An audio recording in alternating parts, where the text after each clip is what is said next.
좋은 아침입니다. 아침의 하나알 뉴스 종합 비타민 아침의 매일경제 김은미입니다. 꼭 필요한 뉴스만 콕콕 집어서 전해드리겠습니다. 시작해볼까요?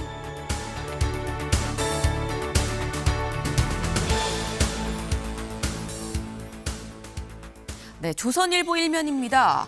법원 특검이 청구한 윤 체포영장 기각. 네, 내란 특검에서 윤석열 전 대통령에 대해서 이 청구했었던 체포영장이 어제 기각됐습니다. 그 이유 여기 지금 나와 있죠. 윤 출석 요구에 응한다고 밝히지 않았느냐라는 겁니다. 출석 요구하면 응한다고 밝혔기 때문에 기각을 하겠다라는 건데 이 사유를 들은 특검 다음 기사 볼까요? 동아일보입니다. 내란 특검 28일 윤 출석 통보. 윤 측 나가겠다. 특검에선 응한다고 이 소환 통보를 하면 응한다고 얘기하지 않았느냐라는 사유로 기각을 했다고 한다면 그럼 즉각 나오십시오. 당장 28일 이번 주 토요일이죠. 이번 주 토요일 오전 9시까지 나와서 조사 받으십시오라고 밝혔다라는 겁니다. 여기에 대해서 윤석열 전 대통령 측 그럼 우리도 나가겠습니다라고 얘기를 하면서 대면 조사가 성사가 됐다라는 겁니다. 근데 문제는 이제 이렇게 성사된 대면 조사 어떤 얘기들이 나올 것이냐. 이 얘기를 잠시 뒤에 대담으로도 좀 같이 짚어보겠습니다. 다음 기사 볼까요? 한국일보입니다. 무자료 총리 제2논두렁식의 능력 검증 없는 청문회였다라는 얘기가 나옵니다. 어제 김민석 총리 후보자에 대한 이 인사청문 둘째 날이었었죠. 관련해서 국민의힘에서는 자료를 왜 이렇게 안 내는 것이냐, 무자료 총리냐. 김민석 후보 쪽에서는 프레임 다 짜고 제2의 논두렁식에 만들려는 거 아니겠느냐라는 얘기를 했다라는 겁니다. 결론은 능력 검증은 없었다라는 얘기가 나오고 있는데 어제 청문회 옥신각신하다가 오후 4시 30분에 정회가 되고 자정이 될 때까지 자동 산회가 될 때까지 결국 속개되지 못했습니다. 그럼 이렇게 끝난 청문회 그럼 김민석 총리 후보자는 이제 어떻게 되는 거냐 그 얘기를 잠시 뒤에 대담으로 좀 같이 짚어봅니다. 다음 기사 볼까요? 서울신문입니다. 광주 군공항 이전 대통령실 TF 구성하십시오. 라고 이재명 대통령이 지시를 했습니다. 네. 이재명 대통령 어제 취임 후 처음으로 호남에 갔습니다. 그리고 타운홀 미팅을 같이 하면서 100개가 넘는 쪽지 민원을 다 지금 받았다 청취를 했다라는 건데 지금 현재 호남의 가장 큰 현안 중에 하나가 바로 광주 군공항 이전 문제죠. 네, 지금 광주 무안 사이 민간공항, 군공항 이거 어떻게 같이 통합을 할 것이냐 문제인 건데 여기에 대해서 본인이 직접 해결사를 좀 자처하면서 TF 만드십시오라고 얘기를 했다라는 겁니다. 더불어서 이 자리에서 이런 얘기도 나왔습니다. 다음 기사 볼까요? 세계일보입니다. 이 로스쿨 음서제 우려 제도 개선 필요성에 공감합니다. 라는 로스쿨 제도에 대한 얘기도 같이 나왔습니다. 어제 타운홀 미팅에서 이런 얘기가 나왔어요. 볼까요? 여기 금수저만 로스쿨 할 수 있는 거 아니겠습니까? 이거 다시 사시 부활시켜주세요. 라는 시민의 지적이 있었는데 여기에 대해서 답변을 이렇게 했다라는 거죠. 이재명 대통령. 이거 진짜 어려운 주제입니다. 라고 얘기하면서 경론이 벌어질 일이라서 내가 이거 공식 의제로 얘기하기는 쉽지 않지만 하지만 말씀해 주신 거 요거 잘 염두에 두고 검토나 좀 해보죠 우리라고 얘기를 했다라는 거죠. 실력이 되면 로스쿨을 나오지 않아도 변호사 자격증을 검증해 줄 수도 있는 거 아닌가라는 말도 살짝 이재명 대통령 했습니다. 이재명 대통령의 이 발언 파초선의 바람이 돼서 어떤 결론을 또 불러올 수 있을 것이냐 여부도 주목이 좀 되는 대목입니다.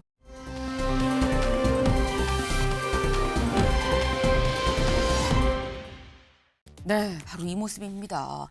먼저 눈에 들어오는 건 바로 이 모습인 거죠. 불이 활활 타고 있는 바로 이 모습 기억하시나요? 지난달 31일이었었나요? 정말 모두의 간담을 서늘하게 했었던 지하철 5호선, 이 2호선 안에서 방화가 있었습니다. 근데 그때 이 불, 어떻게 났는지 사실 그때는 명확하게 잘 공개가 되지 않았었는데 어제 CCTV가 공개가 됐습니다. 그 모습 같이 보고 오시죠.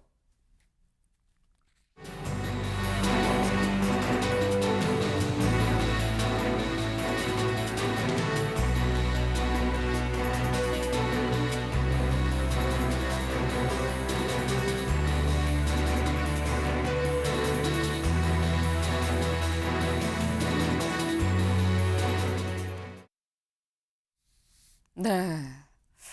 지금 활활 타오르는 저 불 깜짝 놀라지 않으셨을까 싶습니다. 그러니까 거침없이 휘발유를 뿌리고요. 이 휘발유를 뿌리고 바로 불을 붙이는데 거기에서 불이 붙기 직전에 막 뛰어서 도망가는 임산부의 모습 보셨죠? 임산부 중간에 넘어지는 일도 있었습니다. 네. 이제 얼마나 간담이 서늘했었느냐라는 거죠. 어제 검찰 이 5호선 방화범 구속 기소했습니다. 방화 혐의에 더해서 승객 260명에 대해서 살인 및 수혐의를 추가해서 구속 기소를 했는데 잘못된 행동엔 그에 상응하는 벌이 내려지는 게 정의이고 또 법치가 아닌가라는 생각을 좀 해봅니다. 아침의 매일경제 뉴스 종합 비타민 언제나처럼 TV로 좀 크게 보시다가요. 궁금한 점 유튜브 댓글로 남겨주시면 같이 좀 얘기를 보겠습니다. 함께 해주실 분들 소개합니다. 안녕하세요. 네, 안녕하십니까. 안녕하세요.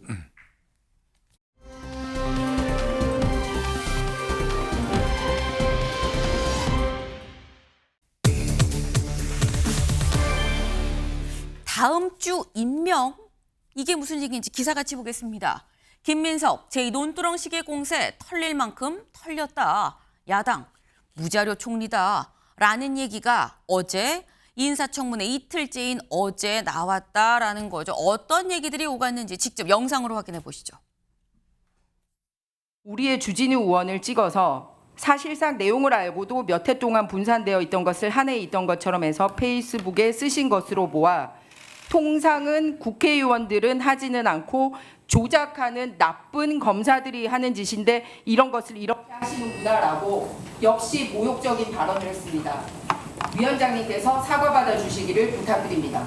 주진우 의원 지적한 부분 말씀에 대해서는 별도 기회가 있으면 자세히 말씀드리겠습니다만은 굳이 사과할 내용이라고는 생각하지 않습니다. 결론적으로 저는 내야 할 것은 다 내고 털릴 만큼 털렸다 이렇게 생각을 합니다.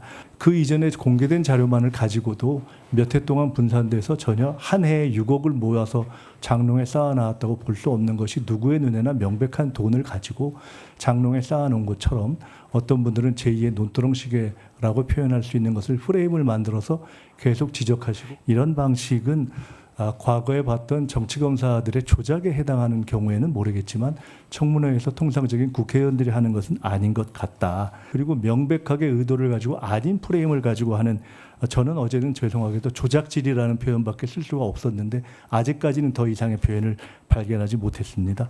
이걸 가지고 조작이라고 하는 말이 안 돼요. 제가 표현을 썼습니다. 직관적으로 아신 게 쟁여놓은 금액이 6억이나 된다는 표현을 썼어요. 쟁여놓다는 표현이 뜻이 뭡니까? 한꺼번에 받았다는 뜻 아닙니다. 보십시오. 따로 떼어놓아 보관하다는 뜻이에요. 특히 몰래 감추어두는 경우에 주로 사용한다. 그 이재명 대통령님도 쓰신 표현입니다. 근데 제가 그 액수의 총액을 놓고 6억을 쟁여놨다라고 하는 거는 조작입니까 아닙니까? 이제 어제 오늘 사이에 해명된 것 중에서 그 말이 후보자의 말이 사실일 수도 있고 사실이 아닐 수도 있지만 사실이라고 가정하면 역으로 지금 현금 6억 원을 집에 쌓아놓고란 말은 허위가 되지 않습니까? 제 인사청문회입니까? 네? 제 인사청문회예요? 너무 심하지 않습니까? 만약에 정말로 그게 허위사실이라고 생각하시면 저를 상대로 직접 고발을 하십시오. 저는 허위사실로 전혀 생각하지 않아요. 저는 그런 것 갖고 고발할 필요를 고발할 필요를 느끼지 못하고요. 허위 사실이라고 이미 주진우 의원님께서 아까 설명하지 않으셨습니까? 네. 지금 보신 것처럼 어제 이런 얘기들이 쭉 나왔었다라는 겁니다. 김성태 의원님. 지금 김민석 후보자는 낼 거 다 내고 털릴 만큼 털렸다라고 지금 얘기를 하고 있어요. 약간 뭐 이런 뭐 많이 모았다 아이가 뭐 이런 영화 대사가 생각나는 부분도 있는데 다 털었다고 보십니까? 저는 이제 제출하라는 자료 제출은 제대로 하지 않고 네. 어제 청문회 과정에서도 노무현 전 대통령까지 소환하면서 죄송합니다. 네. 자신은 이제 주진우 이제 뭐 정치 검사 출신이 악의적 프레임을 통해 가지고 자기가 이제 정치 자금 아닌 이런 출판 기념회라든지 애경사를 통해 가지고 받은 그 돈을 자기는 이제 추징금에 다 변제하는데 바로 그에 다 썼는데 네. 그걸 가지고 마치 장롱에 쟁여놓고 이렇게 뭐 나쁜 짓을 한 것처럼 이렇게 프레임을 씌웠다. 그래서 억울하다 이런 식인 건데 네. 저는 이번 청문회 자체가 이 총리청문회법이 이렇게 만들어지고 난 이후에 19번의 총리 인사청문회가 있었어요. 그렇지만 이게 정의나 참고인 한 분 없이 깜깜이 오로지 내정자 입만 바라보고 청문회를 한 역사 아무 없습니다. 앞으로도 아마 그런 일은 없을 건데 그런 측면에서 김민석 지금 내정자 입장에서 아무리 여대 야수의 친정 민주당이 네. 강력하게 자신을 뒷받침하고 있지만은 국민들이 지켜보는 이 청문회는 묻고 답하는 자리예요. 그런 묻고 답하는 자리에서 총리로서의 수준 높은 공직자로서의 도덕성을 요구하는 그런 측면에서의 인사검증을 저렇게 무력화시키는 저는 바람직하지 않다고 봐요. 네, 그러니까 지금 말씀은 김민석 후보자가 털릴 만큼 털렸다고 얘기를 하지만 증인도 없고 참고인도 없는 청문회에 자료도 제출하지 않지 않았느냐. 그러니 이걸 다 털었다고 볼 수 있겠느냐라는 취지로 지금 말씀을 하셨어요. 근데 또 영상에서 확인을 했습니다만 주진우 의원은 뭐라고 하느냐. 박수현 의원님. 이게 내 청문회냐라고 또 얘기를 하고 있어요. 내가 지금 이 풍자로 얘기한 걸 지금 조작이라고 얘기하는 게 맞는 겁니까? 라고 반박하고 있습니다. 우선 전체적으로 청문회의 제도 개선의 필요성에 대해서 국민께서 늘 공감하실 것 같고요. 이미 국회에서는 뭐 우리 김성태 의원님 원내 대표하실 때 이 네. 개정안이 서로 원내대표 간에 합의가 되어 사인하시고 제출까지 됐는데 통과가 안 됐어요. 네. 당사자이십니다. 이게 할 필요가 있고요. 지금 구체적인 사실관계를 서로 주고받는데 사실은 이렇습니다. 이제 현금 6억 원 정도가 차이가 난다는 것이잖아요, 주장이. 네. 그런데 주진우 의원께서 본인의 페이스북에 이것이 약 5년에 걸친 일인데, 다시 말해서 경조사, 출판기념회 이런 것들이 한 5년에 걸쳐 일어난 일인데, 뭐 제가 주진우 의원 페이스북에 여기 있습니다. 네. 그 연도를 빼고 마치 한 해에 다 일어난 것처럼 결혼식 12월 12일, 빙부상 11월 2일, 출판기념회 11월 29일 이렇게 해서 연도는 빼고 마치 이 돈이 한 해에 다 일어난 것처럼 이렇게 쓰셨어요, 직접. 그러니까 국민들은 6억이나 돈을 한 해에 이렇게 한두 달 안에 다 받았구나. 네. 그리고 그것을 주진우 의원이 지금 주장하는 표현대로 상징적으로 나는 쟁여놨다라고 하는데, 그 쟁여놨다라고 하는 것이 쟁점이 아니라 왜 연도를 빼고 이렇게 한 해에 다 일어난 것처럼 조작을 했느냐, 페이스북에. 지금 이 얘기를 주장하고 있는 것이거든요. 네. 그러므로 이 문제에 대해서만큼은 김민석 후보자의 주장이 맞고 주진우 의원의 해명이 너무 상징적으로 빠져나가고 있는 것인데, 이것에 대해서 아마 허위사실로 김민석 후보자가 고발을 하면 당연히 고발이 되는 이런 사안이고요. 결론적으로 어제 밤에 네. 국민의힘에서는 전국에 현수막을 붙였어요. 이 부분을. 6억을 현금으로 쟁여놨다. 네. 그러나 쟁여놨다라고 하는 그 부분이 문제가 아니라 왜 연도를 빼고 한 해에 두 달처럼 안에 일어난 것처럼 이렇게 다 했느냐가 핵심이거든요. 그래서 이것은 서로의 주장과 답변이 다른 것이고, 주진우 의원이 이 부분만큼은 너무 심하게 했다. 허위사실에 해당할 수 있다. 네. 그래서 김민석 후보자가 그렇게 주장할 수 있다.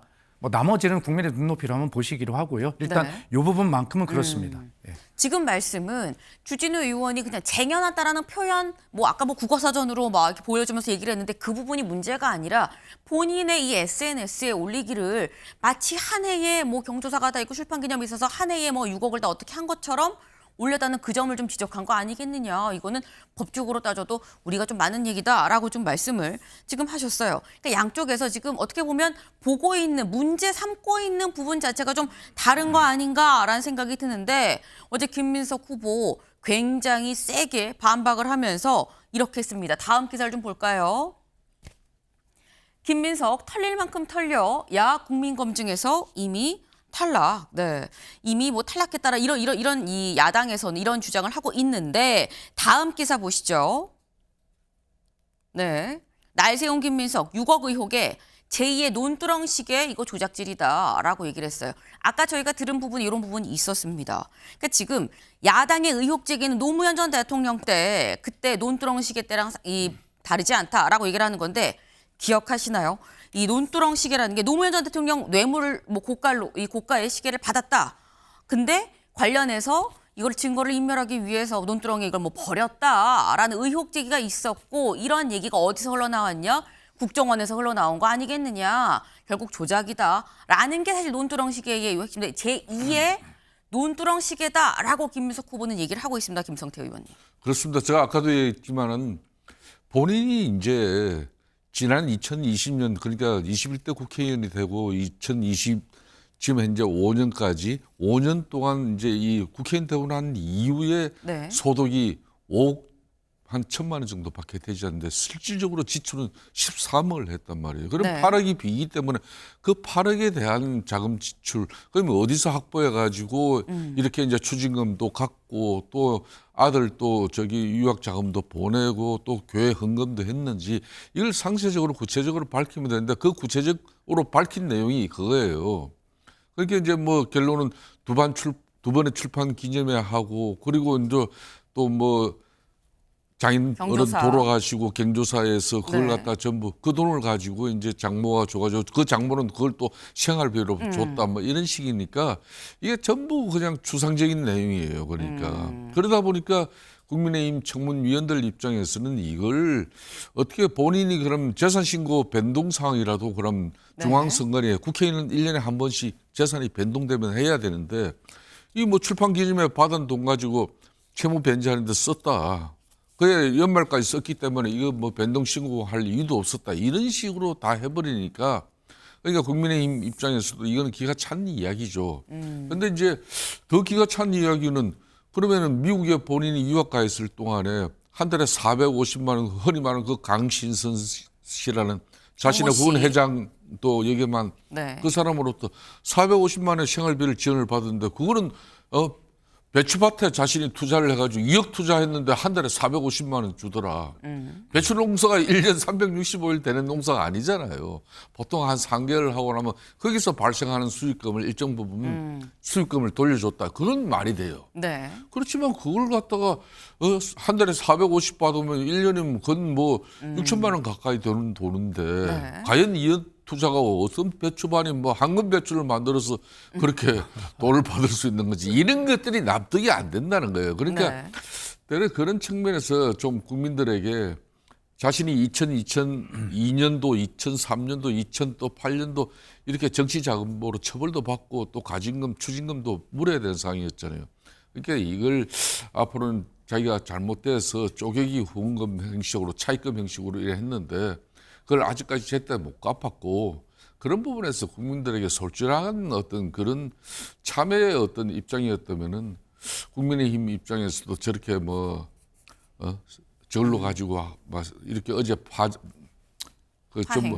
파행까지 하면서 그냥 네. 음. 이게 인사청문 동의 아무래도 힘들게 됐죠. 저렇게까지는 가지 않을 건데 네. 첫 인사이기 때문에. 알겠습니다. 그러니까 지금 말씀은 이런 거예요. 이 지금 이 김혜석 후보자는 이게 어떤 프레임을 짜서 조작을 지금 하고 있다라고 주장을 하고 있지만 국민의힘 입장에서는 아니 그동안 이러한 의혹들이 좀 있지 않았느냐. 5월 450씩 물년 동안 받고 이게 다 해명이 좀 안 되는 증빙이 안 되는 부분이 있으니까 국민의힘 청문위원들 입장에서는 당연히 얘기할 수 있는 거 아니겠 이게 어떻게 조작이겠느냐라는 취지로 지금 말씀을 하셨어요. 근데 관련해서 중앙일보는 오늘 제목을 이렇게 뽑았습니다. 중앙일보 같이 보시죠. 자료 제출도 안 하고 노무현 소환한 김민석 제2의 논두렁 시계다. 박수현 의원님. 예. 그러니까 지금 중앙일보는 이 부분을 지적하는 것 같아요. 그럼 자료를 제출하면 되는데 자료 제출을 하지 않은 상황에서 노무현 전 대통령만 소환한 거 아니야? 라는 식의 약간 좀 비판적인 제목입니다. 그렇습니다. 그런데 한 사람의 삶이 김민석 후보자의 삶이 18년 동안 정치적 낭인 생활을 했거든요. 네. 이 정치적 낭인 생활이라고 하는 거 저도 뭐 8년 동안 국회의원 낙선을 해보고 살아봤지만 굉장히 고통스러운 시간들입니다. 그리고 정치를 떠나 있다고 하지만 정치를 완전히 뭐 단절할 수 없기 때문에 네. 뭐 그런 어떤 비용이 들어가거나 이런 것들도 계속 이어질 수밖에 없는 애매한 기간들이란 말이에요. 그런데 당연히 그 18년 동안의 삶을 자료를 다 제출해가지고 증명할 수 있느냐 네. 어렵죠. 사실 어제 일도 잘 기억이 안 나는 때가 많은데 그런데 국민의힘에서 저는 전략적인 조금 부족함이 있다고 보는 것이 어차피 자료를 낼 수가 없는 요구가 대부분이에요. 그런데 그것을 마치 지금 현재의 기준으로 정확하게 자료를 내봐라. 네. 예를 들어서 중국에 오고 간 비행기 타고 간 기록 빼고는 어떤 자료를 낼 수 있습니까? 예. 아들한테 뭐 보내준 돈 이런 거 빼고. 그러나 이런 것들이 전체적으로 해명을 김민석 후보 입장에서는 뭐 경조사 뭐 한 뭐 1억 5천, 출판 기념회 뭐 2억 5천, 뭐 처가에서 지원받은 한 2억. 뭐 통체적으로 이 정도를 해명할 수밖에 없고 그건 누가 입장을 바꿔놓고 생각해도 그런 정도밖에 할 수가 없거든요. 그래서 그런 부분 낼 수 없는 자료를 내라고 요구하고 그걸 무자료 총리라고 비난하는 것은 사실은 이 포인트가 비난은 할 수 있지만 잘못되었다라는 것이고요. 또 김민석 후보 입장에서 그것을 자세하게 모든 걸 낼 수가 없는데 네. 그것을 자꾸 내라고 하니 저렇게 이제 노무현 대통령을 소환해서 이것은 제2의 논두렁 시계처럼 조작으로 나에게 프레임을 씌우는 거다라고 저렇게 상징적으로 대받아칠 수밖에 없는 이런 구조적인 한계를 갖는 청문회예요. 그래서 이건 어쨌든 국민의힘이 빨리 중간에 이 문제는 국민 눈높이를 어차피 국민 눈높이 안 맞습니다라는 걸 인식시켰으면 다른 정책으로의 검증 전환이나 이런 걸 빨리 해서 좀 이틀 중에 하루는 알찬 청문회가 될 수 있도록 야당으로서 이 깔린 판을 좀 제대로 활용하는 역할을 했으면 좋았을 텐데 좀 그런 측면이 좀 아쉽습니다. 네. 지금 말씀은 이런 거예요, 김성태 의원님. 네. 자료를 낼 수 없는 것도 있는데 자꾸 자료를 내라고 하니까 이렇게 반응할 수밖에 없는 거 아니냐. 구조적으로 지금 제2의 논두렁 시계라고 말을 할 수밖에 없는 구조다라고 말씀을 하셨거든요. 원래 이제 뭐 정부가 네. 또 뭐 이 이제 총리 이제 청문회를 하는 데 있어 가지고 이제 야당 측 의원들이 자료 제출 요구하면은 역대 어느 정권도 야당에게 이거 뭐 자기네들이 내세운 총리 이거 뭐 한마디로 이걸로 가지고 발가벗기라 이런 뭐 자료를 갖다 제대로 뭐 이렇게 주는 적이 주신 없었다. 적은 없어요. 그거는 뭐 사실이에요. 네. 그렇지만 이번에는 좀 해도 너무한 거예요. 그러니까 지금 국민의힘 측에서 한 200여 건의 자료 제출 요구를 했는데 실질적으로 제출에 응한 것은 5건인데 그 5건 중에서도 제대로 써먹을 만한 거는 2건밖에 이 자료로 참고로 쓸 수밖에 없었다는 거예요. 나머지는 거의 다 뭉개버린 거거든요. 아까 뭐 자제분 이제 미국 코넬 대학 유학자금 그거 네. 보낸 부분도 저는 개인적으로 그랬어요. 이거 전체에 이혼한 전체의 어떤 그런 또 김민석 아무리 후보가 총리 내정자지만은 네. 이 뭐 도덕성도 살펴봐야 되지만 그래도 가정사를 가지고 그렇게 전체까지 소환해가지고 청문회장에 채우는 것은 그건 쉽지도 않고 또 별로 좋지도 않다. 그 대신 예하 송금한 부분은 한국은행에 다 이게 통보가 되게끔 돼. 그 자료 제출을 분명히 받아라. 그래서 실질적으로 국민의힘 입장에서는 전처 저 청문회 정인 제출을 이제 포기해버리고 네. 철회하고 그 자료를 제출해달라고 하는데 한국은행 지금 현재 예한 송금 자료 제출도 끝내 안 했어요. 그러니까 그 하나만 보더라도 본인은 그냥 입으로 그냥 정인 참고의도 없지 본인 입으로만 하니까 과연 야당은 야당으로서의 민주당 입장에서는 저게 정치 공세지 무슨 인사청문회냐 네. 이런 식으로 맞대응을 해버렸단 말이다. 그러다 보니까 아무것도 남는 그냥 청문회가 됐어요. 결론은 제가 생각할 때는 참 그래요. 야당 입장에서 좀 더 그러면 정부가 뭐 대통령이 그렇다고 이재명 대통령이 김민석 총리 내정자 뭐 이 인사청문회를 위해서 야당이 요구하는 자라 철저하게 다 제출을 해주라 이렇게 지시할 리 없잖아요. 네. 이런 때는 야당이 발품을 팔아야 돼. 발품을 팔아가지고 그 수상쩍고 의심쩍은 부분에 대해서는 이분들이 뭐 청문위원뿐만 아니라 국민의힘 위원들 전체가 나서가지고 그걸 갖다 뒷받침해 줘야 되는데 저는 그런 부분이 대단히 야당으로서는 또 아쉬워요. 그러다 보니까 한 방이 안 나왔잖아요. 그러니까 네. 이게 국민의힘 입장에서는 재산 6억의 행방 그것만 끊임없이 추적했는데 그것만 하다 보니까 이런 결과가 나오는 거예요. 네. 그 지금 좀 더 뭔가 발품을 팔고 직접 좀 찾아가고 하는 부분이 있었으면 모르겠는데 결국 큰 거 한 방 없는 그런 청문회였던 거 아니겠느냐. 야당 입장에서는 좀 아쉽다라는 말씀을 지금 하셨어요. 네. 그러니까 어제 공방이 계속 자료 제출해라. 아니다. 일단 먼저 사과부터 해라. 뭐 이런 얘기들이 계속 오갔었다라는 거죠. 이런 얘기가 오가면서 결국 어제 오후 4시 30분에 국민의힘에선 자료 제출 더 이상 안 하면 우리 청문회 안 해요. 라고 선언을 합니다. 영상으로 확인해 보실까요? 부장님, 저희가 참을 만큼 참았습니다. 도대체 이게 뭡니까? 후보자는 우리 인사청문회 자체를 지금 능멸하고 있습니다. 저희가 어제 자료 제출 요구를 했고 그거에 대해서 성실히 제출하겠다고 했는데 지금 이 시간까지 한 건도 안 들어오고 있어요. 그리고 이렇게 20곡에처럼 국무총리 후보자 입만 보고 우리가 계속 이 회의를 해야 됩니까? 저희 참을 만큼 참았습니다. 부대책 총리, 무자격 총리. 지금 김민석 후보자는 사실상 자료 제출을 거부하고 이 청문회를 보이콧하려고 하는 생각을 갖고 있기 때문에 이대로는 더 이상 진행할 수 없다. 저희가 그런 생각을 하고, 다만 저희는 끝까지 이 청문회가 정상적으로 진행되는 것을 바라면서 기다리겠습니다. 저희가 요청하고 김민석 후보자가 내겠다고 한 자료가 정상적으로 저희한테 도달하면은 저희가 청문회에 다시 복귀해서 잘 마칠 수 있도록 최선을 다할 것입니다.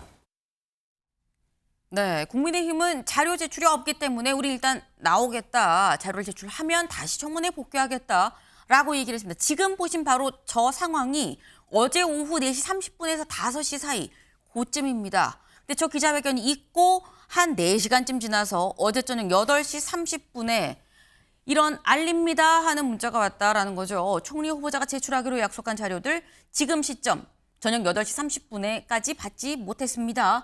자료가 오면 청문회에 참석하겠습니다. 라는 이게 지금 저녁 8시 30분의 상황입니다. 그리고 대략 한 2시간쯤 지나서 이번에는 이 인사청문, 이 민주당 간사죠. 김현 의원이 자신의 SNS에 뭘 올리냐. 이렇게 올립니다. 이 인사청문 속기 시간이 원래 8시 30분에는 그래도 하기로 했었는데 지금 2시간째 기다리고 있어요. 밤 10시 30분이다라는 거죠. 한 10시 30분에 같이 또 사진을 찍어서 쭉 올렸습니다. 지금 보면 김현 간사가 지금 뒤에 쭉 우리 다 앉아 있는데 왜 안 들어옵니까? 라는 걸 지금 사진으로 지금 얘기를 하고 있는 거죠. 다들 빨리 들어오세요. 라고 얘기를 합니다. 이게 밤 10시 30분 상황.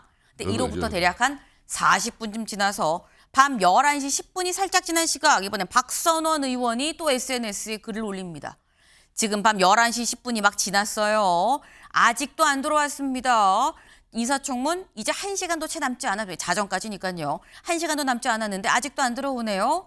이거 본인들 이 공세가 근거가 없기 때문인 거 아닙니까? 라고 얘기를 합니다. 그러면서 지금 우리 몇 시간째 자체 감금 중인 건데 기진맥진 자료 더 내놔라 타령만 하는 게 이게 맞는 겁니까? 그 타령 왜 청문회장 안에 들어와서는 못하는 겁니까? 라고 굉장히 또 세게 비판을 합니다. 그리고 이게 지금 11시 10분이 막 넘은 시각이죠. 자정까지였는데 결국 국민의힘에서 이런 알림 문자가 옵니다. 결국 국무총리 후보자 밤 12시까지 약속한 핵심 자료, 이 뭐 대출 및 상환 자료 2건, 증여세 이 부분 제출하지 않았습니다. 회의 열리지 못하고 결국 산회가 됐고 저희는 밤 12시까지 본관 249호에서 기다리다가 귀가합니다. 라고 얘기를 하면서 후보자는 내일이라도 해당 자료 제출해 주시길, 그래서 청문회가 재개될 수 있도록 협조해 주시길 바랍니다. 국민이 기다립니다. 국민의힘에선 자정이 되고 결국 자동 산회가 되고 난 다음에 내일이라도 제출해 주세요. 내일, 여기서 말하는 내일은 바로 오늘을 얘기를 하는 거죠. 오늘이라도 제출해 주세요라고 했는데 자정이 돼서 자동 산회가 되고 난 다음에 나가는 김민석 후보자는 이렇게 얘기했습니다. 요거까지 들어보고 얘기 이어가 보시죠.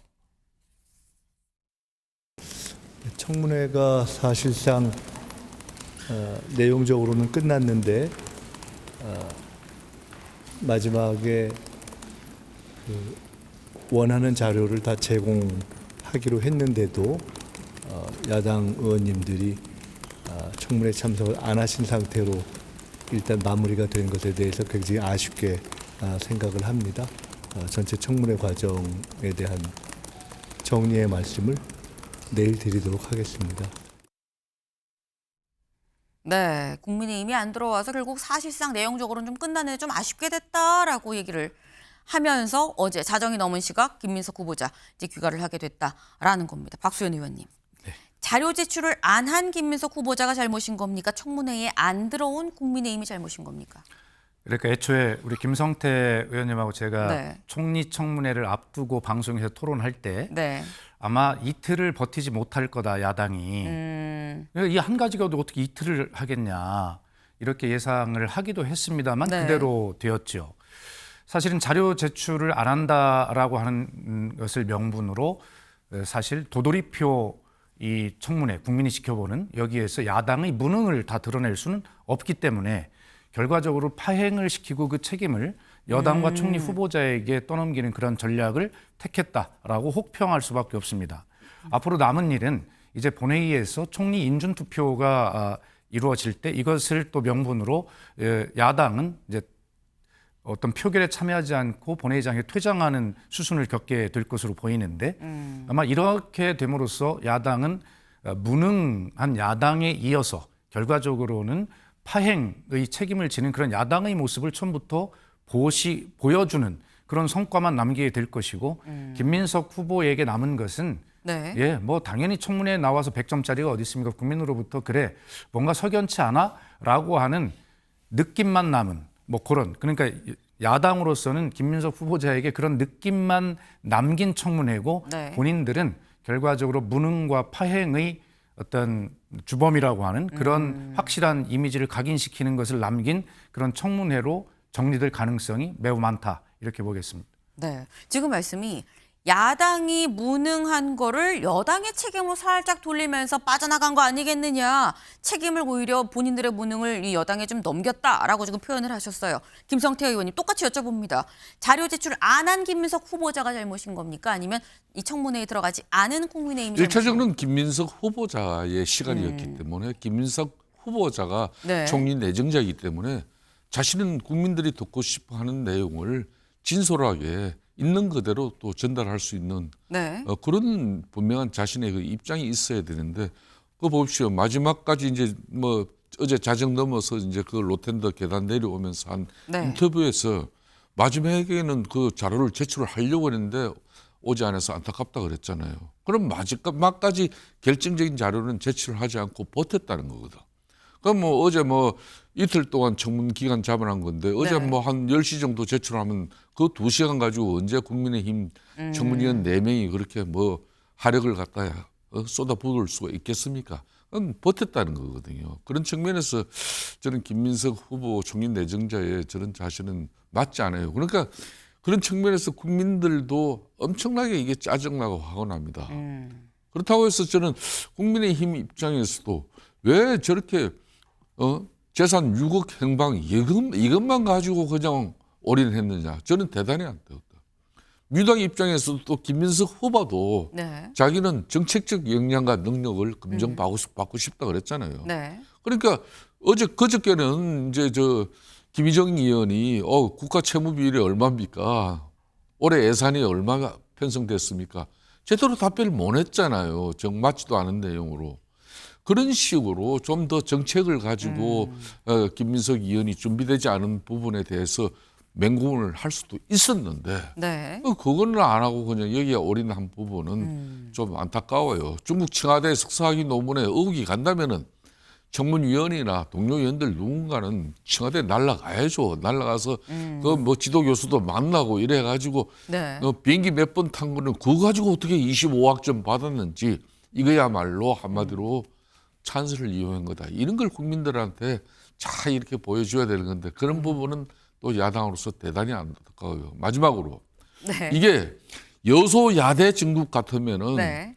4시 반에 이제 자료 제출 안 해서 이거 자료 제출 안 오면은 우린 못 하겠다. 네. 이거는 한마디로 여소야대 때는 그렇게 해야 돼. 국회 인사청문 동의 의석이 야당이 네. 절대적으로 많다 그러면 너들 그렇게 하면은 우리 국회 이건 동의 절차 못 해줘. 네. 근데 지금 여소야대예요.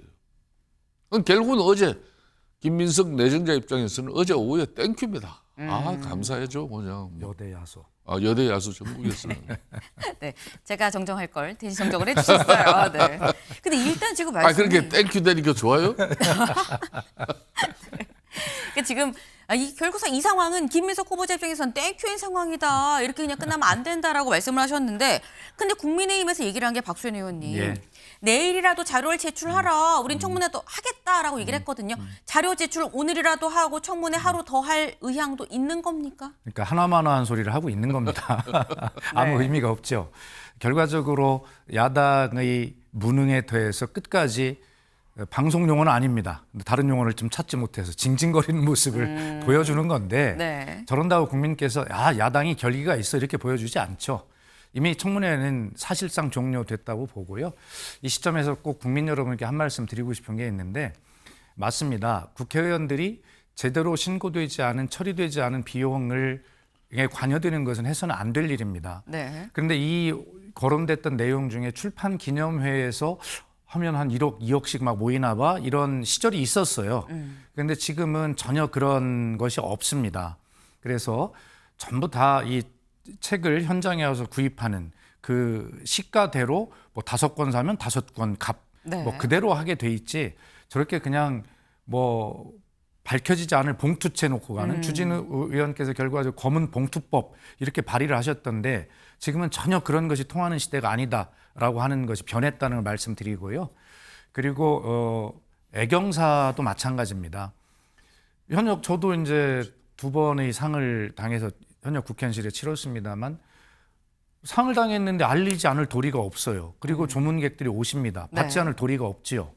그런데 거기에서 오는 그 애경사 조의금을 받게 되는데 죄송한 마음으로 받죠. 그러나 그것이 내 재산이 형성되는 것이 아니라 국회의원은 그것을 평생 동안 갚아나가야 될 빚 아니겠습니까? 네. 그렇기 때문에 이 6억 원 정도의 행방이 석연치 않다는 것과는 별개로 국회의원들이 전체적으로 한 번에 출판 기념회 하면 2억, 뭐 애경사 당하면 2억 이렇게 돈을 쟁여놓는다라고 하는 이런 부도덕한 사람들로 어떤 각인되는 것은 좀 아닌 것 같다. 지금은 그렇지 않다라고 하는 말씀을 좀 꼭 좀 한번 드리고 싶고 국민의힘이 전국에 써붙였던 유격을 쟁여놨다라고 하는 그 네. 현수막 이 문제도 허위 사실에 해당될 가능성이 매우 있어서 민주당에서 법적 조치를 할 가능성도 있는데 아하. 이것 역시 국민들에게 굉장히 좀 안 좋은 이미지를 정치권 스스로가 네. 만들어 짊어지는 그러한 일이기 때문에 이건 국민의힘에서 빨리 자진 철거를 했으면 좋겠다 하는 말씀을 드립니다. 네, 지금 박수현 의원님 말씀하시는데 부릉부릉 지금 시동을 걸면서 김수현 의원, 김성태 의원님께서 뭘 적고 계셨어요. 말씀을 해보시죠. 그러니까 이제 이재명 대통령이 되고 난 이후에 지금 이제 곧 한 달이 되는데 그러니까 인사가 만사예요. 인사를 통해서 이재명 네. 대통령이 하는 그런 정부 강력 구성이 인사를 통해서 국민들에게 어떤 메시지를 전달하는지 국민들은 그걸로 이 정부가 잘할 건지 못한 건지 1차적인 판단을 그렇게 하는 거예요. 그러니까 왜 총리의 수준 높은 이 도덕성이 중요한가 하면요. 정치자금 유혹에 빠져가지고 허적거리는 그런 정치권 인사라면은 국무총리라는 그 막중한 자리에 그 채무자로부터 그 부채에 대한 쉽게 말하면 정치적 부담을 항상 가지고 있는 거. 그러면 과연 공명정대한 그런 이제 총리로서의 역할을 네. 다할 수 있겠냐. 그렇기 때문에 인사청문회에서 재산 정식이 그렇게 5억 수입밖에 없었는데 8억이 더 늘어나서 그걸 어떻게 이 돈이 확보되어졌냐. 네. 법적으로는 공직선거법상에 이렇게 재산 변동 신고 내용에도 없었고 또 정여세 납부한 그런 사실도 없고 세무서에. 그럼 어떻게 해서 이 돈이 만들어지냐. 그걸 제대로 좀 밝혀달라는 게 본질인데 결국은 이걸 정치적 공방으로 마무리하는 지금 김민석 후보자나 민주당 또 청문위원들의 그 자세와 태도는 집권당의 모습은 아닙니다. 네. 그래서 대표님 제가 정리를 잘 했지 않습니까? 예. 알겠습니다. 일단 지금 상황으로 봤을 때 김민석 후보자에 대한 청문회가 오늘 하루 더 열린다거나 이럴 가능성은 상당히 좀 낮아 보이는 그런 상태입니다. 지금 김성태 의원이 좀 아쉽다. 집권여당으로서 이러면 안 된다라는 말씀도 하셨는데 오늘 아마 추측컨대 여야 간사가 뭔가 논의가 있겠죠. 여야 간사가 만나서 향후 청문보고서 채택 그리고 본회의에서 통과 여부를 어떻게 또 얘기가 오갈 것이냐를 같이 좀 봐야 될 것 같습니다.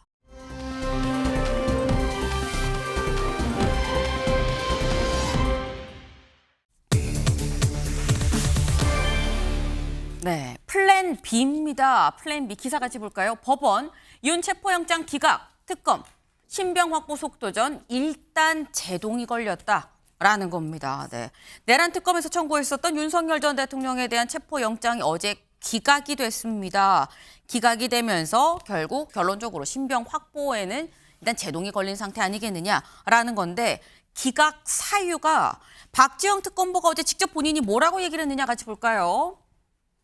법원은 윤석열 전 대통령이 특검에 출석 요구가 있을 시 응할 것을 밝히고 있다는 이유로 체포영장을 기각을 했다라고 얘기를 했습니다. 그러면서 그래서 즉시 특검은 윤석열 전 대통령 및 그 변호인한테 6월 28일 토요일, 이번 주 토요일이죠. 이번 주 토요일 오전 9시에 출석 요구 통지를 했습니다.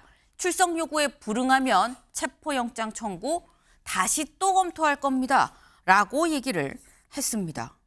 임주혜 변호사님, 일단 요거부터. 법원은 특검에서 소환하지 않지 않았느냐. 특검에서 소환한 게 아니라 경찰에서 소환한 것만 있었으니까 경찰 소환 따로 그리고 특검 소환 따로 지금 이걸 별개로 분리해서 봐야 된다는 스탠스인 것 같아요. 통상적으로 이렇게 좀 분리해서 보는 게 맞는 거냐 아니면 좀 더 윤 전 대통령 쪽 입장을 좀 들어줬다고 봐야 되는 겁니까?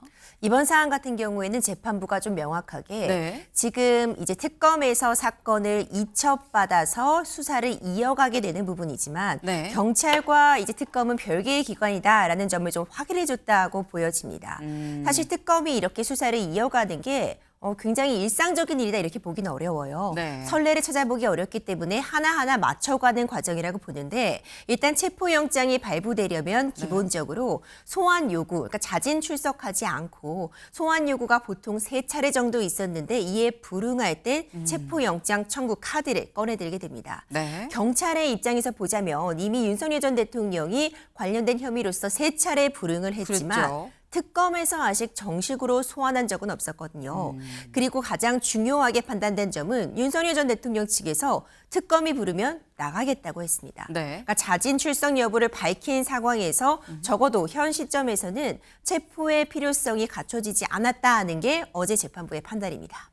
지금 명확하게 경찰과 특검의 별개의 기관으로 좀 구분해서 보고 있는 거 아니겠느냐. 3번 이 소환 요청을 했는데 불응한 거를 경찰 따로 특검 따로 이렇게 좀 분류해서 법원은 판단을 했다라는 겁니다. 이게 항상 이 어떻게 보면 좀 통상적인 상황은 아니기 때문에 맞다 아니다라고 볼 수는 없다라는 말씀도 지금 같이 해주셨는데 어쨌거나 특검 입장에선 아까 제목에 나온 것처럼 제동이 걸린 상태죠. 근데 제동이 걸리면 멈칫할 법한데 다음 기사를 좀 볼까요? 내란 수사 첫 삽부터 제동 걸린 조은석 특검 플랜 B를 바로 가동을 했다라는 겁니다. 플랜 B. 아까 나왔죠. 박지원 특검이 뭐라고 했느냐. 그럼 즉시 당장 이번 주 토요일 오전 9시까지 나오세요라고 통보를 했다라는 겁니다. 부르면 온다고 하니까 기각이라고 그래? 그럼 바로 와. 라고 지금 얘기를 했다라는 건데 이거는 사실 임 변호사님. 수사 의지가 상당하다. 약간 정면 돌파 같다라는 느낌이 들거든요. 그렇죠. 특검이 속도도 굉장히 올리고 있고 네. 지금 추진력도 상당해 보입니다. 어제 체포영장이 결국 발부되지 않아서 제동이 걸린 건 맞지만 네. 소기의 성과는 있습니다. 특검에서 체포영장 기각되자 바로 28일 오전에 출석하라고 통보했어요. 네. 근데 만약 이번에도 소환에 응하지 않는다면 그때는 지금 법원에서도 윤석열 전 대통령이 자진 출석을 하겠다고 밝히고 있기 때문에 체포영장이 필요 없다고 한 것이지 네. 다른 체포 사유가 없는 것이다라는 판단을 내려주진 않았거든요. 그렇기 때문에 지금 윤석열 전 대통령 입장에서도 출석하지 않을 수가 없습니다. 그러니까 출석이 사실상 지금 강제되고 있는 상황이라고도 읽힐 수 있기 때문에 특검 측의 입장에서 보자면 체포영장 청구가 기각된 건 일단 브레이크를 한번 밟힌 것, 제동이 걸린 건 맞지만 강제적으로라도 지금 소환이 되지 않는다면은 다시 또 체포영장 카드를 만질 수밖에 없다. 네. 그때는 영장이 발부될 수 있다는 메시지를 받은 것으로도 해석이 되기 때문에 윤석열 전 대통령도 바로 소환에 응하겠다는 입장을 밝힌 게 그 같은 맥락이라고 봅니다. 지금 굉장히 명쾌하게 좀 설명을 해주셨어요. 사실 이게 소득이 전혀 없다고 볼 수만은 없다. 왜냐하면 기각은 됐지만 이 기각을 통해서 법원이 밝힌 기각 사유 자체가 오히려 윤 전 대통령이 출석하지 않을 수 없도록 올가매는 상황이 돼버렸다라고 말씀을 하셨습니다. 실제로 윤 전 대통령 측 뭐라고 얘기했느냐. 다음 기사 볼까요? 내란 특검 28일 윤 출석 통보 윤 측 나가겠다. 아 그래요? 그럼 이번 주 토요일 오전 9시 나가겠습니다. 라고 얘기를 했습니다. 굉장히 장문의 입장문을 냈어요. 같이 입장문 보시죠. 체포영장 기각, 법불악위는 위법한 수사를 자행하는 권력기관에 대한 경고다. 라고 얘기를 하면서 무리한 체포영장 청구 그리고 절차 위반이 전직 대통령을 향한 부당한 망신 주기, 흠집 내기 시도가 아닌지 깊은 우려를 표한다. 라고 하면서 향후 수사 헌법 법률의 테두리에서 공정하게 이루어져야 되길 촉구를 한다라고 하면서 기습 체포영장이 기각됐으면 일자를 조정해서 같이 좀 이 조정을 하는 게 필요한데 근데 그러지 않고 그냥 소환 날짜를 지정해서 언론에 바로 공지를 하는 거 이건 좀 특검답지 못하고 졸렬한 거 아니겠느냐라고 얘기를 했습니다. 네. 그러니까 지금 일단 나가겠다 한데 나가긴 나가는데 이런 식으로 그냥 통보해서 나가라고 하는 거 이건 좀 졸렬한 거 아닙니까? 라고 얘기를 하면서 아까 첫 번째 장 같이 볼까요? 법불학이란 얘기가 다시 나왔습니다. 체포영장, 법불학이는 위법한 수사를 자행하는 권력기관에 대한 경고다라고 얘기를 했는데 박수현 의원님. 예. 사실 이 법불학이라는 얘기가 특검에서 체포영장을 청구하면서 법불학이라고 얘기를 했었거든요. 그러니까 법은 신분이 귀한 사람한테 아부하지 않는다. 이걸 약간 다시 되돌려주는 형식인 것 같기도 해요. 그러니까 아까 그 신문의 제목이 네. 플랜 B 가동 이렇게 돼 있는데 저는 네. 이것이 플랜 A라고 생각합니다. 우선 경찰의 네. 그 체포영장 청구, 출석 요구 3번이 있었던 이 과정을 특검이라고 해서 이 과정을 무시할 수가 없는 것이죠. 네. 그 과정을 인정해서 바로 청구를 한 것인데 네. 그러나 이제 법원은 우리 임주혜 변호사님 말씀대로 구분해서 이제 보는 선례를 만들었다는 건 아닙니까? 그것까지도 저는 특검이 예상했다고 생각하고 아하. 법원이 답변이 이렇게 나올 것을 예상했다고 보고 그래서 경찰이라고 하는 수사기관의 과정도 특검은 네. 인정을 하면서 그러면서 예정됐던 이런 답변을 얻어냄으로써 바로 이렇게 스스로 나가겠다라고 하는 이런 답변을 받아내는 것이 플랜 A였다 저는 그렇게 생각을 하고요. 그리고 특검으로서는 지금 계속 지금 졸렬하다는 표현을 윤석열 대통령 저기 썼는데 자신의 명을 수행했던 사령관들은 전부 다 구속이 되어 있는데 자신만이 나는 무죄다를 주장하고 있는 이 졸렬한 전 대통령의 행태 이것에 대해서 아마 보여줄 수 있는 것을 다 지금 보여주고 있다 이렇게 보고 있고요. 그래서 이것에 대해 분노하고 있는 국민의 기대라는 게 있어요. 눈높이가. 네. 특검에 대한. 특검은 바로 그러한 것들에 부응할 수밖에 없는 아주 시원한 단호한 조치를 할 수밖에 없었습니다. 그렇기 때문에 이것이 플랜 A에 당연히 여러 가지 요소를 고려할 때 당연히 있었고 그리고 목적했던 성과를 거두었다 이렇게 평가하겠습니다. 그 지금 이렇게 말씀을 하셨어요. 이게 지금 이 특검의 플랜 B가 아니다. 원래부터 큰 그림으로 당연히 이렇게 하면 기각될 걸 생각을 해서 그러면 이렇게 해야지라는 큰 그림의 일환이다. 이게 원래의 계획이다라고 말씀을 하셨습니다. 지금 특검은 생각했던 대로 지금 차곡차곡 순차적으로 밟아가고 있는 거다라는 말씀인 건데 사실 이렇게 이 특검이 시작되자마자 바로 체포영장을 청구할 줄 예상을 못했었던 부분이 분명히 있었죠. 이제 강공으로 갔었는데 어쨌거나 이렇게 한다는 거. 그래서 결론적으로는 뭐 플랜 A다라고 말씀도 하셨습니다만 대면 조사냐 성사가 됐습니다. 이번 주 토요일 날 나가겠다라고 윤석열 전 대통령 쪽에서 얘기를 했어요. 다음 기사 잠깐 보시죠. 다음 기사.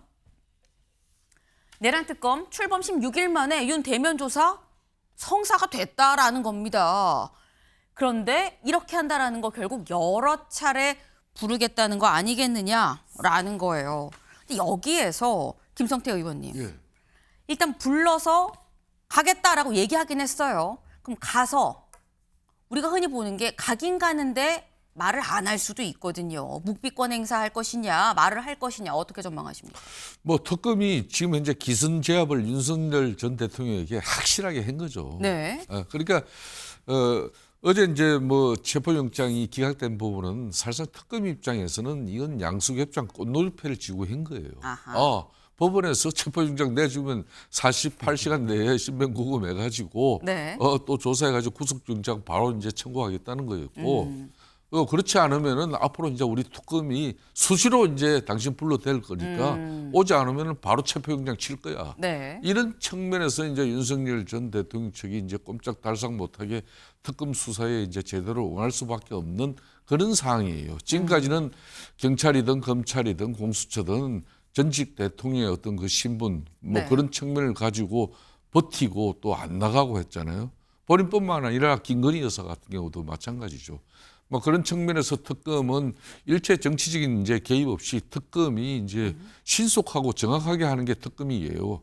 건강스카처럼 지금 현재 170일안에 이 주어진 국민이 주어진 시간이거든요. 이게 특검법에서 이 170시간 이내에 이 결말을 봐야 되기 때문에 네. 저는 뭐 그런 측면에서 앞으로 윤석열 대통령은 대단히 이제 어려운 시간을 보낼 것 같다 이런 생각이 이 들어요. 질문은 묵비권을 그래서 행사할까 말까 아 했었어요. 그런 거 하면 안 되죠. 이게 이제 지금 현재 직권 남용 혐의 교소나 특수 공무 집행 방해 이런 내용이에요. 그러니까 네. 내란죄 가지고 다시 하는 건 아니잖아요. 일사보젤이 그런 측면에서 이제 본인이 한남동 그러니까 영장 집행을 저지하는 그 수단을 네. 대통령 입에서 이제 시작됐다 이런 부분에 많은 검찰이 그동안 진술 경찰이 확보한 부분을 특검이 그걸 가지고 최종 확인하려고 하는 거죠.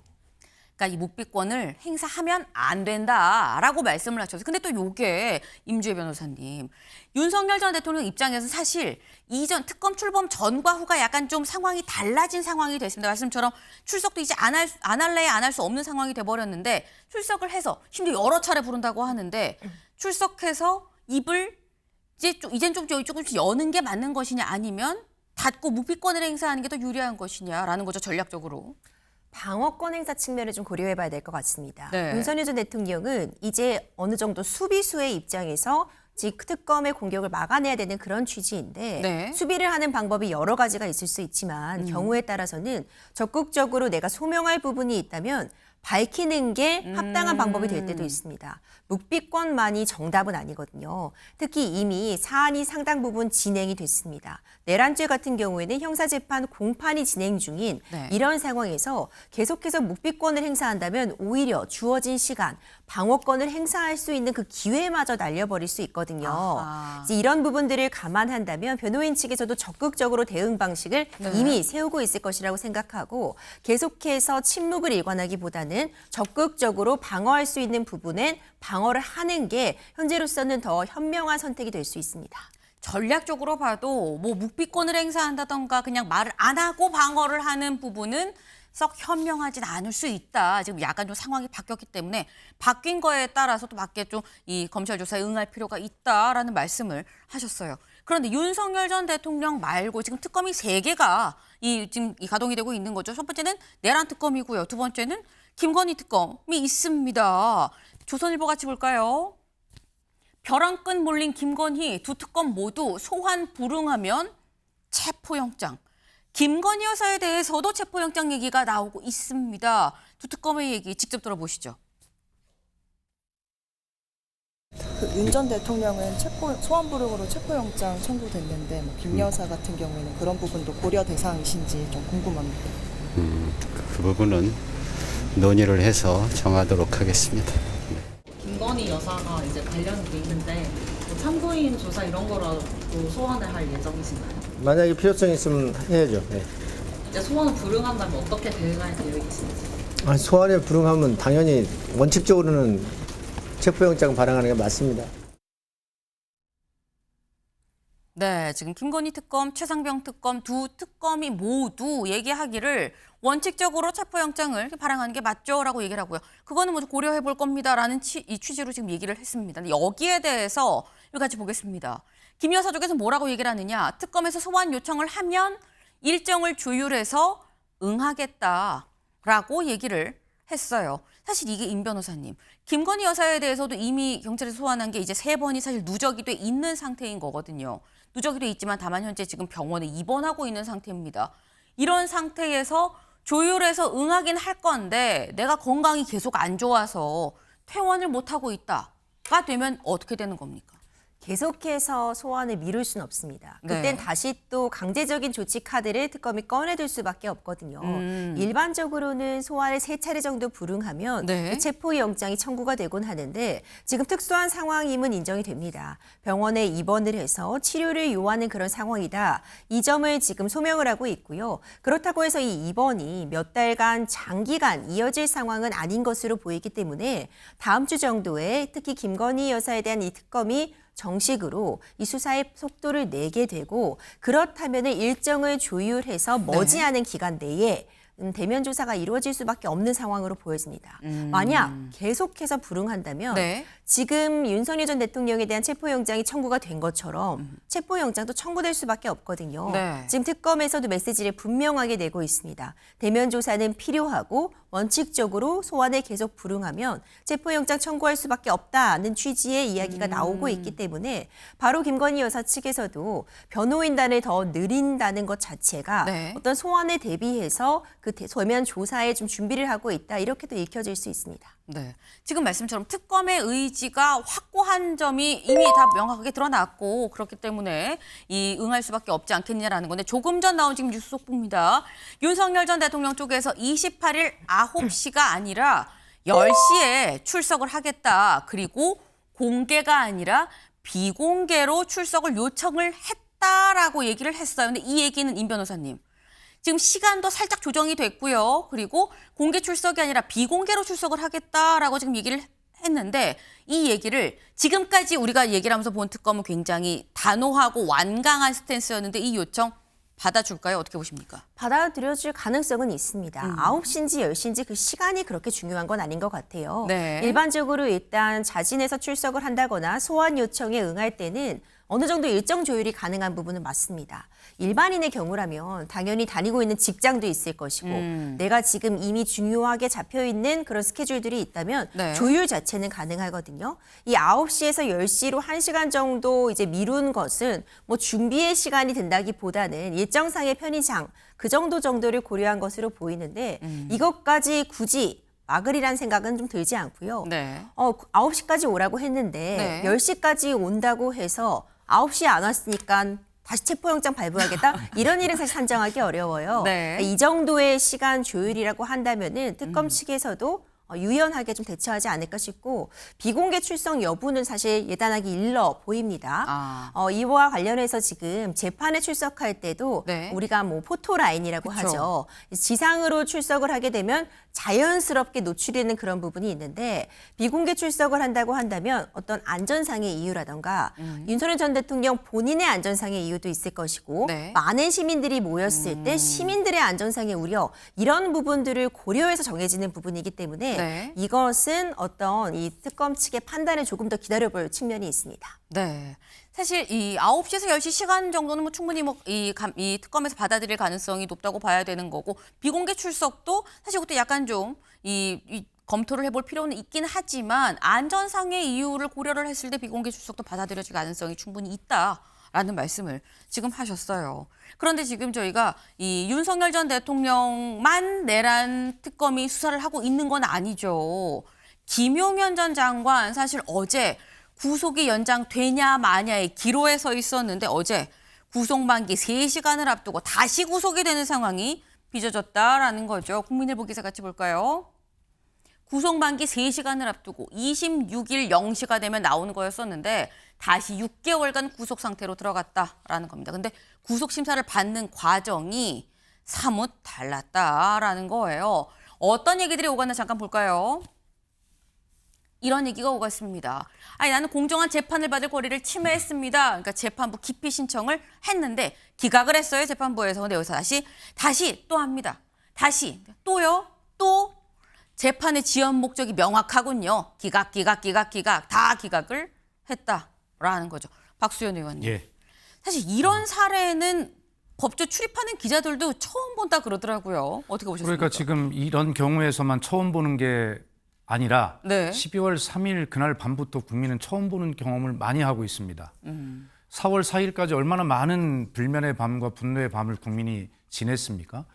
당연하다고 여기는 국민의 눈높이, 상식, 민주주의 원칙에서 볼 때 당연하다고 여겨지는 것이 번번이 무너지는 것을 보았고 우리 국민은 마음을 졸여야 했습니다. 그런데 윤석열 대통령 탄핵이 인용되고 파면이 된 이후의 재판 과정에서 지금 이런 일들이 계속 벌어지고 김용현 전 국방장관이 석방될지 모른다는 그 불안, 3시간을 앞두고 얼마나 국민이 불안했습니까?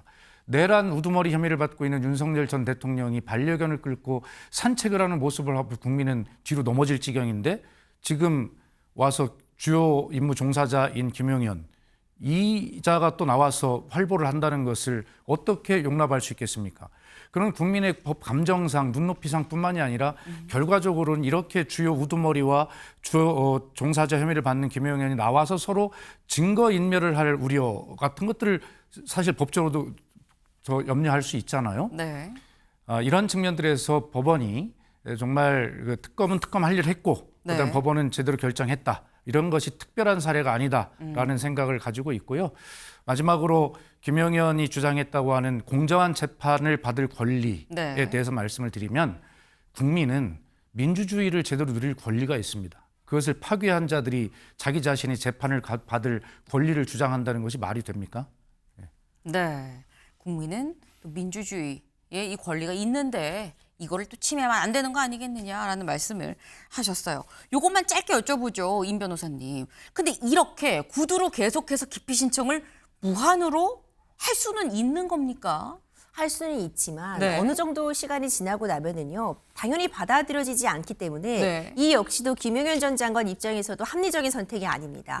정해진 시간이 있고 재판은 한정적인 시간 자원 안에서 진행이 되는데 받아들여지지 않을 이 기피 신청 계속하다가 본인이 주장하고자 하는 바를 주장하지 못하게 되거든요. 이미 재판부에서 명확하게 이렇게 계속해서 구두로 기각 신청하는 것 자체가 재판 지연 목적이 명확하다. 밝히고 있고 앞으로 어떤 절차를 취하더라도 일단 재판은 진행될 것으로 예측이 되기 때문에 이 역시도 어떤 방어권 행사 측면에서 가능은 한 법적인 테두리 내의 조치이나 좀 더 넓게 본다면 방어권 행사 측면에 아주 합리적이거나 현명한 선택은 아니라고 보여집니다. 네. 김용현 장관의 입장에서도 이게 합리적이고 현명한 판단이라고 보기 좀 어렵다. 향후 재판에 임하면서도 뭔가 태도적인 측면의 판단이 같이 들어갈 수 있는 부분이 아닌가라는 생각도 좀 살짝 드네요.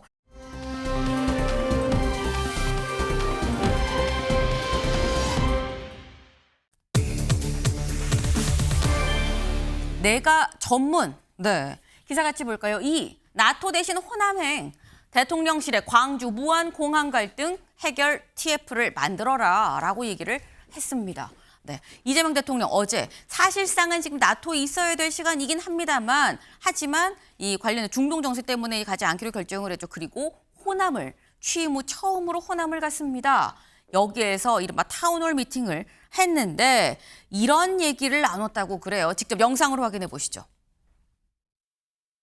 광주에서 1조를 국가 지원 빼고 광주만 노력해서 1조를 추가로 지원하겠다. 무안 근처 그쪽에 광주 돈으로. 죄송한데 군수님이나 무안 군민들이 마음을 안 열어주셨어요. 우리 전남 경우에는 선항권이 지금 발전이 안 됩니다. 그래서 공공항, 민간공항 오면서 이 문제를 좀 공항도 활성화시키고 선항권 발전도 해야 되겠다 하는 게 이제 도지사의 생각인데 1조 원을 별도로 주신다고 이렇게 말씀하십니다. 광주에서 각종 말씀하신 데 대해서 믿지를 않습니다. 그 이제 우리 지사님께서는 정말 고생을 많이 하시는데요. 우리 무안 군민들이 봤을 때는 지사님은 광주 편입니다. 저는 우리 군민들을 위해서 제가 공공항을 반대를 하는 것이고. 담보 방법을 잘 만들어야 될 것 같아요. 이제 못 믿거든요. 그래서 정부 당국자 입장이 바뀌면 또 제가 또 마음이 변할지도 모르잖아요. 이제 이렇게 하면 안 되니까 SPC 구성할 때 그 우선 처분 이익 취득권을 무안군이 갖는 걸로 이렇게 하면 되죠. 원래 그렇게 하는 거예요. 이걸 제가 SPC 전문이잖아요. 대장동. 내가 뭘 해먹는 전문이 아니고. 네, 지금 광주랑 무안이랑 민간공항과 그리고 이 군공항 같이 통합하는 문제를 두고 사실 지역 간에 좀 갈등이 있는데 굉장히 오래된 갈등입니다. 관련해서 이거를 직접 다 이렇게 좀 도마 위에 올려놓고 얘기를 하는 과정에서 본인이 진행을 자처를 했어요, 이재명 대통령. 근데 그러면서 하는 얘기가 이게 이렇게 하면 우선 취득권을 좀 주면 되는 거예요. 원래 그렇게 하는 거예요. 내가 이 분야 전문이잖아요. 대장동이라고 얘기를 하면서 웃음이 좀 빵 터지는 그런 상황이었는데 김성태 의원님. 지금 보면 이재명 대통령 상당히 좀 여유가 있는 모습도 보이고요. 본인이 직접 대장동이라고도 저는 뭐 얘기했어요. 여유뿐만 아니라 자신감, 네. 뭐 모든 게 지금 현재 충만해 있죠. 그러니까 며칠 전에 이제 정부 내각 장관들 11명 지금 현재 내정을 했잖아요. 네. 거기에 윤석열 전 대통령이 임명한 송민영 농림축산부 장관 같은 게 유임시키는 거 보십시오. 그건 뭐 엄청난 자신감이거든요. 결론은 이 농망사법이라 한 것도 결론은 윤석열 정부의 그 대통령이 그렇게 거부권 행사, 이 주무부처 장관의 건의에 의해서 그런 건데 그걸 당신이 직접 풀어라. 근데 그걸 또 장관을 하겠다고 한 사람도 좀 연구해 봐야 되지만은 이건 자신감이에요. 그리고 이제 대통령이 울산에 이어서 이제 지금 강주까지 갔거든요. 네. 이렇게 이게 물론 이제 당선되고 나서 이례적으로 이렇게 지역 순방을 지금 상당히 빨리 시작한 겁니다. 이렇게 하는 이유가 또 있어요. 저는 지금 대통령실이나 장관 내정이 이렇게 하는 인사 면면을 보면은 내년 6일 지방선거까지도 포석을 깔고 하는 인사다. 대통령이 지방에 이렇게 순방을 순시를 하면요. 네. 반드시 그 지역의 해남 문제가 나올 수밖에 없습니다.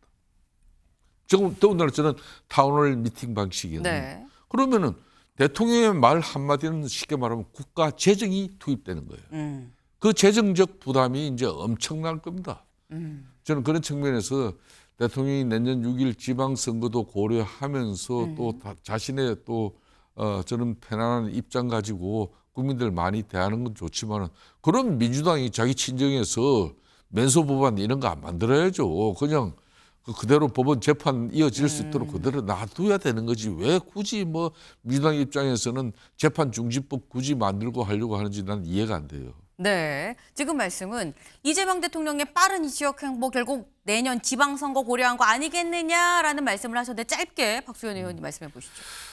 김성태 의원님의 생각과 제가 처음으로 다르게 말씀을 드립니다. 네. 내년 지방선거를 목표로 하는 것이 아니고 이것을 잘하면 내년 지방선거에 좋은 결과가 부수적으로 올 수 있겠습니다만 지난 대통령 후보 경선 과정, 대통령 본선 과정에서 느꼈던 호남의 이 민주당에 대한 신뢰가 무너져 있는 이 마음, 그리고 군 공항 이전 등을 비롯한 이 지역의 해묵은 과제를 해결해야 네. 신뢰가 생길 수 있다고 하는 그것을 정확히 알고 있거든요. 그래서 그것을 위해서 간 것이지 내년 지방선거를 목표로 해서 간 것은 아니다. 이 말씀드립니다. 우선순위가 그게 아니다라고 또 말씀하셨는데 일단 이재명 대통령의 말 한마디 한마디는 파초선 부채질이다라는 걸 본인이 잘 알고 있을 겁니다. 어떤 결과가 나올지 봐야 될 것 같네요. 저희가 준비한 소식 오늘 여기까지입니다. 오늘도 좋은 하루 보내세요.